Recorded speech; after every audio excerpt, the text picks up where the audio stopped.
안녕하세요, 문명은입니다. 그동안 잘 지내셨나요? 정말 오랜만에 뵙는 것 같은데요. 제가 새로운 공부를 시작하느라 한동안 영상을 찍지 못했습니다. 앞으로는 더 자주 영상을 찍고 여러분들을 찾아뵙도록 하겠습니다. 오늘 우리가 함께 이야기해 볼 주제는 권력인데요. 오늘은 권력을 다룬 학자에 대해서 이야기를 해볼까 합니다. 여러분들은 이 권력을 뭐라고 생각하십니까? 아마 권력하면 대통령이나 국회의원을 먼저 떠올리시는 분들이 있을 겁니다.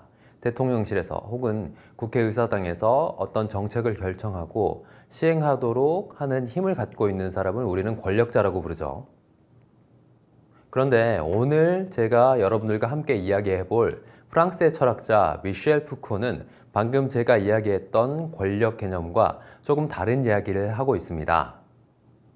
미셸 푸코는 프랑스의 포스트 모더니즘 철학자라고 불리는데요.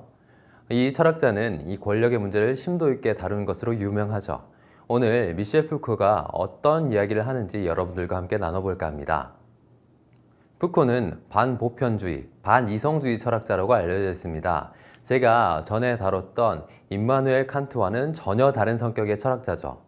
칸트는 인간 이성을 신뢰했던 사람이고 인간의 이성, 사유 능력이 자연 세계와 독립된 윤리의 세계를 독립적으로 창조해낸다고 생각했습니다.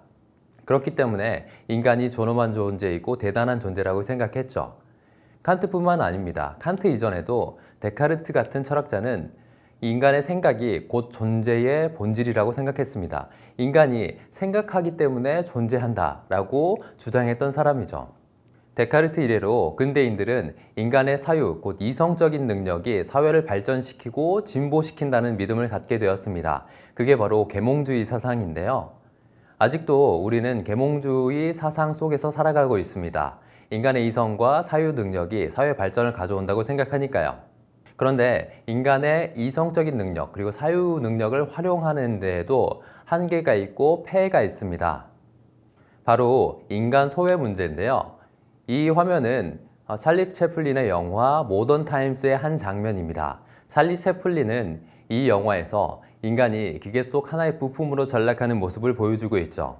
인간이 계몽주의 사상을 바탕으로 이성을 활용해 그리고 합리성을 발휘해 사회를 발전시켰음에도 불구하고 그 원래 목적이었던 인간의 행복과 인간의 삶의 윤택은 어딘가로 사라져버리고 인간이 기계 속의 일부로 들어가는 인간 소외 문제가 현대에 들어서 대두되게 되었습니다. 인간 소외의 극단적인 모습이 바로 20세기 초반에 있었던 양차 세계대전이죠. 국가 그리고 사회 전체의 복리 증진이라는 목적 하에 개인의 목숨과 생명이 파리처럼 사라져버린 그런 세계대전을 우리는 겪었습니다. 그로 인해서 사람들은 인간의 이성과 합리성이라는 게 무엇인가에 대해서 의구심을 갖게 되었습니다. 이런 배경에서 많은 사람들이 반이성적인 그리고 반보편적인 철학 사상을 갖게 되었죠. 우리가 오늘 다룰 미셸 푸코라는 철학자도 이런 배경 속에서 철학을 했던 사람입니다. 미셸 푸코는 제가 좋아하는 철학자 중에 한 명인데요. 그런데 제가 미셸 푸코의 사상을 전부 다 여러분들께 설명하기에는 시간적으로도 부족하고 제 능력의 한계 때문에도 불가능할 것 같습니다. 그래서 오늘은 미셸 푸코가 이야기했던 몇 가지 개념과 주장에 대해서 언급해 볼까 하는데요. 제가 미셸 푸코에 대해서 떠올릴 때 가장 먼저 생각나는 개념이 바로 이 에피스테메라는 개념입니다. 에피스테메는 고대 그리스어에서 온 용어인데요. 고대 그리스 철학자들이 참된 인식이라는 뜻으로 사용했던 용어입니다. 그런데 푸코는 이 에피스테메라는 용어를 인식의 가능 조건, 인식의 틀이라는 의미로 사용합니다. 푸코에게 에피스테메는 일종의 선언적인 인식 틀입니다. 그런데 이 인식 틀이 시대마다 다르다고 푸코는 주장합니다. 제가 앞서 푸코가 반보편주의자라고 말씀드렸던 것 기억나실 겁니다. 푸코는 시대를 관통하는 보편성이라는 건 없다고 생각하고 시대마다 이 인식 틀이 달라진다고 이야기합니다. 이 에피스테메를 다룬 푸코의 문장을 함께 읽어보도록 하겠습니다. 우리가 명백히 드러내고자 하는 것은 인식론적 영역, 즉 인식이 합리적 가치나 객관적 형태에 대한 모든 기준과 무관하게 검토되고 인식의 실증성이 파묻히며 이런 식으로 인식의 완벽성이 증대하는 역사보다는 오히려 인식을 위한 가능 조건의 역사가 드러나는 에피스테메인데, 이 이야기에서 반드시 나타나게 마련인 것은 지식의 공간에서 경험적 인식의 다양한 형태를 야기한 지형이다. 우리의 시도는 전통적인 의미에서의 역사라기보다는 오히려 고고학이다. 푸코의 글이 많이 어려우실 겁니다. 전공자가 아니라면 이해하기 어려운 내용이죠. 근데 방금 전에 제가 말씀드렸던 것처럼 푸코는 이 에피스테메, 인식 틀이, 인식의 조건이 시대마다 다르다고 이야기를 합니다. 그리고 이 시대마다 다른 인식의 조건을 푸코는 고고학적인 방법을 통해서 탐구하려고 하죠.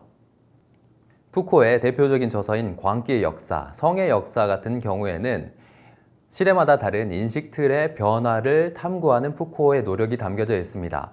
푸코는 광기의 역사에서 과거에 신성시되던 광기가 왜 수용되어야 할 정신병으로 인식되게 되었는지 그 역사적인 맥락을 파악하려고 합니다. 성의 역사에서도 마찬가지로 성에 대한 인식이 어떻게 변화되어 왔는지를 추적하죠. 푸코는 이렇게 시대마다 다른 인식 조건과 틀에 대해서 설명하면서 시대를 관통하는 보편성이라는 게 불가능하다는 걸 보여주려고 합니다. 제가 이 영상을 시작하면서 푸코가 다른 주요 개념 중에 하나가 권력이라고 말씀드렸습니다. 푸코는 이 권력에 대해서 일반적인 생각과 좀 다른 주장을 한다고 말씀드렸었죠. 우리가 권력에 대해서 표현할 때 가장 흔한 문장은 바로 이런 겁니다. 권력을 휘두른다 라는 표현이죠. 그런데 이 권력을 휘두른다 라는 표현은 권력을 일종의 방망이나 회초리로 비유한 것입니다. 그러니까 권력을 손에 쥘 수 있고 그 손에 쥔 권력을 휘두를 수 있고 그리고 누구에게 그 권력을 통해서 압박을 가하거나 타격을 가할 수 있다는 생각이 이 문장 속에는 포함되어 있는 거죠. 그런데 푸코는 권력을 소유할 수 있다는 생각에 반대합니다. 그는 권력은 소유하는 게 아니라 행사되는 것이고 권력은 일종의 효과로서 나타나는 것이라고 이야기를 하고 있죠. 그 부분을 표현한 문장을 함께 읽어보도록 하겠습니다. 그런데 이 미시 물리학의 연구는 다음과 같은 점을 가정하고 있다. 즉 그곳에서 행사되는 권력은 하나의 소유물로서가 아니라 하나의 전략으로 이해되어야 하며 그 권력 지배의 효과는 소유에 의해서가 아니라 배열, 조작, 전술, 기술, 작용 등에 의해서 이루어진다는 것이다. 그 권력 속에서 우리는 소유할 수 있는 어떤 특권을 찾아내기보다는 오히려 항상 긴장되어 있고 항상 활동 중인 관계망을 찾아내어야 하며 그 권력의 모델로서 어떤 양도 거래를 행하는 계약이라든가 어떤 영토를 점유하는 정복을 생각하기보다는 오히려 영원히 계속되는 전투를 생각해야 한다. 요컨대 다음의 점을 인정하지 않으면 안 된다. 즉 그 권력은 소유되기보다는 오히려 행사되는 것이며 지배계급이 획득하거나 보존하는 특권이 아니라 지배계급의 전략적 입장의 총체적인 효과이며 피지배자의 입장을 표명하고 때로는 연장시켜주기도 하는 효과라는 것이다. 한편 이 권력은 그것을 갖지 못한 자들에게 다만 단순하게 일종의 의무 내지 금지로서 강제되는 것은 아니다. 그 권력은 그들을 포위 공격하고 그들을 거쳐가고 그들을 통해서 관철된다. 네, 앞서 이야기했던 것처럼 푸코는 권력을 소유하는 것이 아니라 행사되는 것이라고 이야기하고 특권이 아니라 효과라고 이야기합니다. 권력을 한번 휘두르고 마는 것이 아니라 끊임없는 전투라고 표현하죠. 푸코는 감시와 처벌이라는 책에서 이런 권력의 작용을 잘 보여주는 예시로 파놉티콘을 들고 있는데요. 파놉티콘은 공리주의 철학자 벤담이 죄수의 효율적인 수감과 교화를 위해 만든 일종의 감옥인데요. 원형 감옥의 형태를 띠고 있습니다. 원형 감옥의 한가운데에 감시탑이 있죠. 감시자는 그 감시탑 안에서 모든 죄수를 볼 수 있습니다. 그런데 죄수들은 이 감시탑 안에 사람이 있는지 없는지, 감시자가 어떻게 행동하고 있는지를 알 수 없는 형태죠. 때문에 감시자는 모든 죄수를 볼 수 있지만 수감자는 감시자가 어떤 일들을 하고 있는지 알지 못합니다. 그래서 감시자가 감시를 하고 있지 않더라도 감시를 받고 있다는 느낌을 받게 만들죠. 푸코는 권력이 이런 식으로 매우 미묘하고 암묵적으로 작동한다고 생각했습니다. 단순히 간수가 죄수에게 명령을 내리고 거기에 따르도록 하는 게 권력이 아니라고 생각했던 거죠. 이런 권력의 미묘하고 암묵적인 작용을 일상생활에서도 찾아볼 수 있는데요. 학교에 가면 이런 강당이 있을 겁니다. 강당의 자리 배치와 구조가 바로 권력의 작동을 보여주는 한 가지 예시가 될 수 있죠. 모든 사람이 정면을 쳐다보도록 자리가 배치되어 있고 높게 강단이 설치되어 있습니다. 이런 구조는 사람들이 강단 위에 선 강의자에게 주목하도록 만들죠. 그리고 강의자의 말에 권위가 생기도록 배경적인 효과로 작동합니다. 이게 일종의 권력의 작동이라고 푸코는 설명하고 있습니다. 푸코가 봤을 때 권력은 한 번 사용되고 없어지는 것이 아니라 이렇게 끊임없이 작동하는 계속되는 전투라고 생각했습니다. 그런데 푸코는 이렇게 일상 속에 스며든 미묘한 권력의 작동이 근대 이후에 부각된 지배 형식이라고 이야기합니다. 중세 시대의 지배는 이것보다 훨씬 더 공개적이었죠. 지금 보시는 화면은 중세 시대의 사형을 표현한 그림인데요. 중세 시대의 군주는 공개적인 처형 그리고 고문을 통해서 자신의 지배력을 과시했습니다. 공개적인 신체형을 통해 지배자의 권력을 과시하고 무너진 권위를 회복하려고 했었죠. 그런데 푸코는 근대의 지배는 이런 억압과 강제가 아니라 보다 미묘한 성격을 띠고 있다고 이야기합니다.